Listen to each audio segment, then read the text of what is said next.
To accurately describe my culture and who I am, I need to look at another source.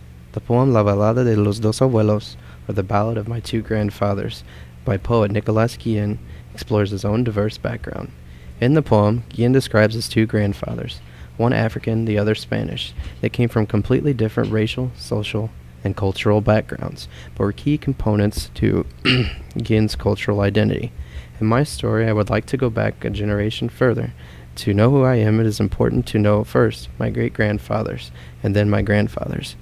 I can trace my cultural identity particularly through these two people. My great-grandfather, James Colbert Smith, was born March 12, 1886, in Golden Pond, Trigg County, Kentucky. He came from a long line of Smiths in the United States, whose ancestors came over from England sometime in the 1750s. They were Protestants, Baptists in particular, who sought religious freedom in this land. My great-grandfather grew up a poor tobacco farmer in Kentucky. Because of economic disparity, he migrated, like many other Southerners, to northern urban centers. He came to Granite City, Illinois in 1916 to find work in the various mills. He worked at both National Enameling and Stamping Company, which is the producer of granite ware, from which Granite City gets its name, and Granite City Steel, where various members of my family work, including my father and younger brother. My grandfather, Ira Alvern Smith, was born in Granite City on October 22, 1926. He lived there his whole life. He was a policeman and a city inspector. He was both very active in church and the city. And my father, Dennis Smith, also was born in Granite City on February 4, 1963. This makes for one key piece of the puzzle that is me. My great-grandfather, Jose Ramon Fernandez Rodriguez, was born April 8, 1876, in the tiny village of Laren in the region of Asturias, Spain. He was primarily a pig and cattle farmer. He may have spent some time working in the coal mines or zinc factories near Avilés, a large industrial city in close proximity to Laren. He, like many other Asturian Spaniards during the 1910s and 20s, left Spain for the land of opportunity, America. There are primarily two reasons for this mass immigration. First, there was an economic depression in Spain caused by the closing of many of the zinc factories, many of which reopened in various towns throughout the United States. Secondly, many Spaniards were being drafted to fight in a war taking place in North Africa against the Moroccans. My great-great-grandfather fought there and didn't think it was a good idea for his sons to be drafted. My great-grandfather had a more personal reason to come to America. His younger brother had been killed by a policeman in New York. He was going to come to America to find his brother's killer. So in 1911, he boarded a freighter called the Hudson in the port of La Coruña, bound for Ellis Island. He left his older children to care for the farm. Not knowing what to expect, he arrived in New York, and unsuccessful in his vendetta or venganza, as the Spanish call it, he headed for West Virginia with the other Spaniards to the zinc factories. He then moved later to Depew and then Springfield, Illinois, with the smelter workers to the new zinc factories in these towns. He finally settled in Fairmont City, Illinois, around 1919 or 1920. He became a smelter worker at the American Zinc Company in Fairmont City, and later was a pig farmer after he retired. My grandfather, Manuel Fernandez, was born January 1st, 1925, in Fairmont City, Illinois. He attended Holy Rosary Catholic School and Parish Church during his childhood.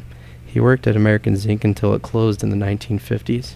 He was then a conductor on the trains in the East St. Louis stockyards. The family then moved to Granite City in the late 1950s.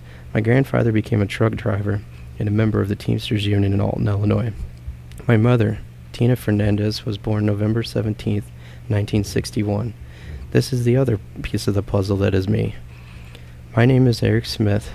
My parents, aka the two pieces of the puzzle, met in junior high.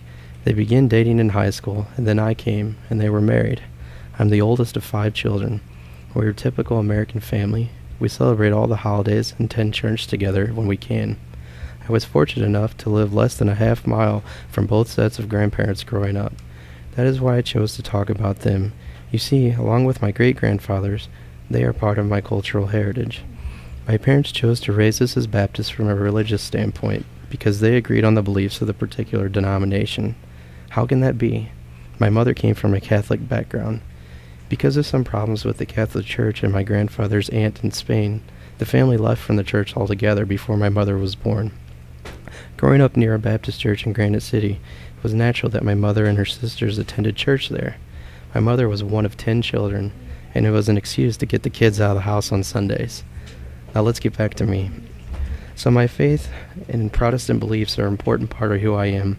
I am also proud to be Spanish. On holidays at my grandparents' house, we would eat traditional American food alongside dishes like tortilla española and chorizo. The love of manzanilla olives and garlic came over from Spain with my great-grandfather. By my generation, the language is lost, except for when my grandpa cussed us grandkids in Spanish. I love to listen to stories about Jose, my great-grandfather, and my grandfather's brothers and sisters. Some still lived in Spain, one in Cuba, and the rest here in the United States.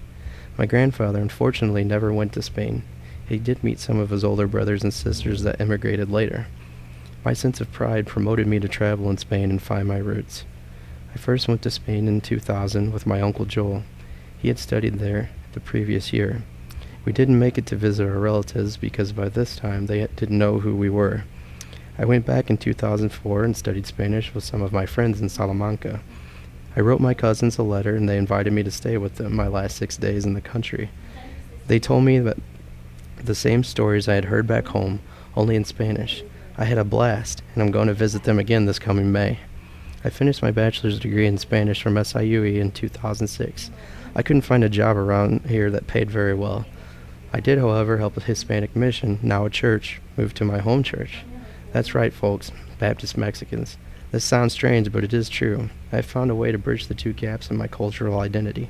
Finally, I'm here like the rest of you to teach this language which is so important to me. I hope to preserve this for the heritage and pass it on to the next generation.